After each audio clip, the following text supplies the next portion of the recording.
The single biggest mistake I see with people when a lead first comes in is 100% thinking. I tell our sales team all the time, if I could have one tool that it does not actually exist that would make everybody way more money in sales, it's the little blinky thing, the neuralizer from Men in Black. Sorry. And be like, don't think. Just do this. Yeah. Don't think about what they're going to think about you. Double tap them. When a lead comes in, call them, double tap them. There's some people that are afraid to double tap, right? Like, oh no, what if they think that I'm pestering? Like, no, they reached out to you for information. It is your job to get in touch with them. Oh, I'm not going to call them this amount of times in one day. No, just do it. Stop thinking. Just do it. Do it. I agree. Mindset is huge. But in addition to that, planning. Like I feel like the biggest mistake that I see is not having a script. You know what I mean? Most people don't have a game plan. They're just like, oh, I'm really good at sales. I'm just going to wing it. You're going to fumble the ball. Always. You're going to continue to do that because you're going to be thinking about those things, and they're going to overthink those things. You're going to look the lead up. You're going to look at their profiles. You're going to go down these bunny trails. You might get distracted with something else, and you're doing everything but the one thing that you should be doing, which is to reach back out to the person. I think that the mindset shift that I had was to not differentiate between the form of communication that they use to come into my shop, right? If they come in via text, if they come in via phone, if they come in via filling out a form on my website, if they come in via whatever, right? They walk in. Not differentiating between that preemptively and determining how I'm going to treat that person because of the form of communication that they had. And when you're getting leads, the thing is, you got to understand, it's like the old adage, right? The buyer does not come on the lot lest he wants to buy, right? So they obviously are trying to figure something out, and it's your job to service them. If you were called into a pizza place and they don't answer the phone, and the deal is like they got to call you back, and they don't call you back, or they take a long time to call you back, or when they call you back, they're fumbling all over the place. Oh, I saw that you had reached out.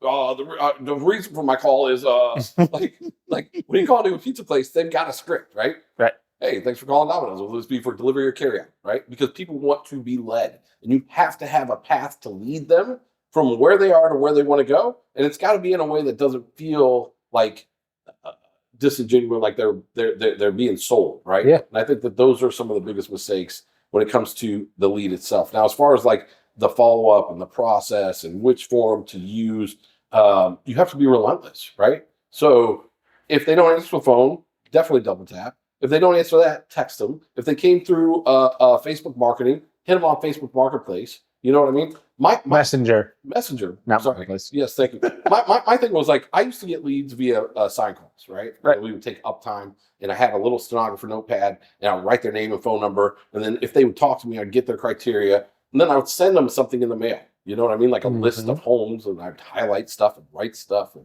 like, this is nice because of this, and I would mail it to them, and then I would call them back a few days later. Hey, did you get that? Which ones did you like? When will you be here next? Because it was vacation market.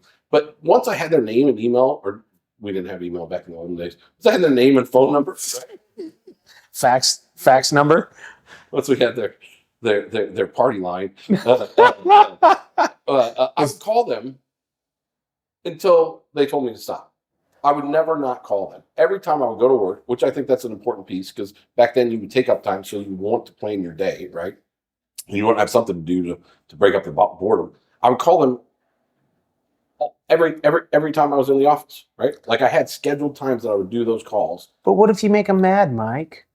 So what? I know. So what? Make them mad how? By over-servicing them? Right. Right? Like it doesn't work like that. Yep. There is no making them mad. And if they do, I put them in the bucket of somebody who gives me a bad comment on a video on Facebook. Like, something else has got to be bothering you for you to get this upset over a phone call. I have made people mad. I've had people hang up. I'm going to call them right back. Like, hey, we seem to have gotten disconnected. So what I was saying was, right? And I don't call me anymore. And then inevitably we will. And they'll be like, I hate your guts. I'm going to sue you for calling me. And that's what I was going back. Like, obviously there's something greater that's bothering you in your life, because it can't be this minor little thing that is just trying to help you because you reached out, right? There's a couple things. One of the best things I learned in marketing that helps me understand just process, I think, was learning like the point of an email, right?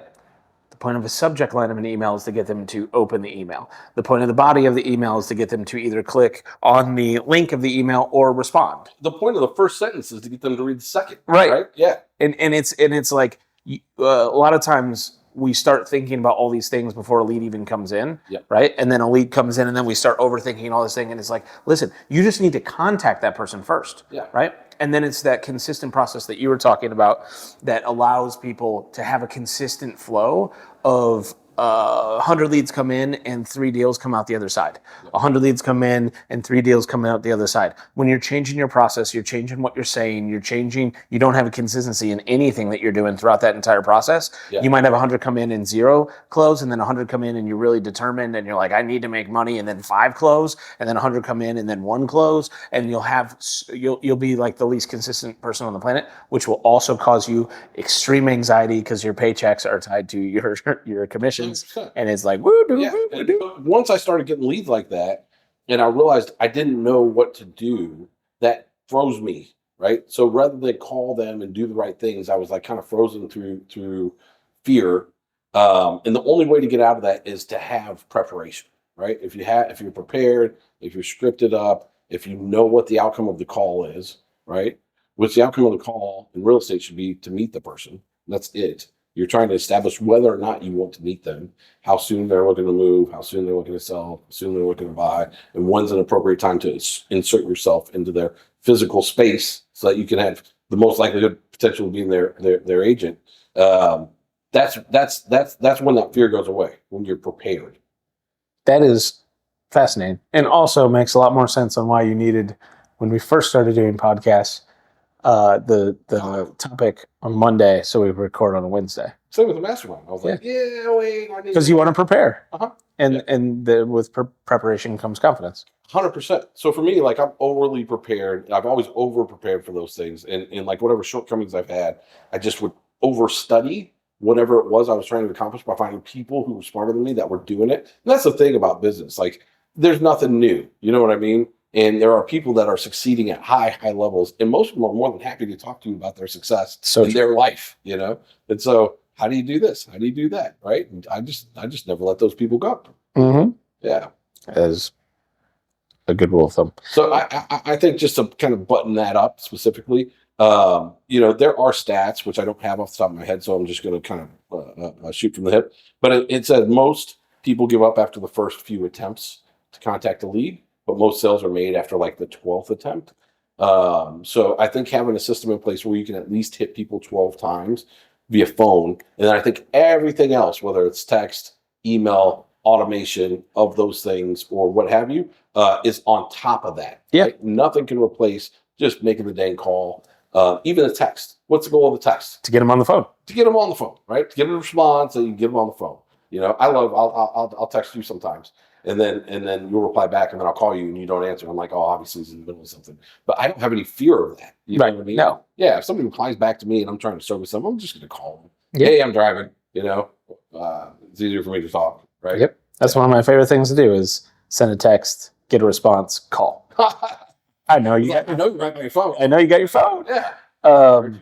Yep. And then double tap if it's important, right? Yeah, and I think that the biggest limitation to success in these different areas is in your own head. Yeah. Right. Worrying about what other people think. And just overthinking the process, rather than, you have no idea what they're going to say until you talk to them. Yeah. And you can't sell a house, you can't list it, you can't help them buy something over the phone, via text. Yep. None of that is ever going to happen. If you're hoping that is going to exist one day, you're probably out of a job. There's a common thread amongst like really high achievers, especially in real estate. Most of them got so sick of failing. You know what I mean? Like, that pain gave them leverage to get over that crap. And for a lot of people, they're just not willing to get to that level. Yeah. You know? And I've gotten a string of people lately that I've either been on the phone with or listened to a call of people that like have been in for a few years and have almost like given up on their dreams. Yeah. Like, they came in with really high hopes and now they're just settling for just mediocrity. Yeah. Right. If I could just pay my bills and not have to go get an actual job. Yeah. Like, I sold 10 houses last year and it's enough, you know, like, Where did it go? Like, is that what you came into real estate? Just being like, I want to make 60, 80 grand a year, 100 grand a year, or whatever? Well, like, and the worst thing is, like, those are good numbers if that's what you put in your pocket. Right. But from a business standpoint, like, if you had a restaurant and your gross was 60 grand a year, that's a lot of good business. it's going to go out of business real fast. Like, even the hot dog joint stand makes more than that, you know? Right. Seriously. I know. Yeah, those guys knock down 6 figures gross. Mm-hmm. So yeah, I think what happens, and you've talked about this before, I know to other people's, is when there's too much constraint in, you know, what is necessary to get to where you want to go, you naturally shrink back and just lower the goal. Yeah. You know? And I've done it. Everybody's done it. It's just part of the process of growth, you know, but don't do that. Don't give up on yourself. I got a Chinese fortune the other day. It said, stay true to the dreams of your childhood. I was telling you this, right? I was like, ooh, my wife was like, what are those? And I just instantly had them. I didn't know that I had them. You know, yeah, They're there. yeah. So, 100% Kelly Kapowski. That was his high school dreams. No, that was my 10-year-old dreams too.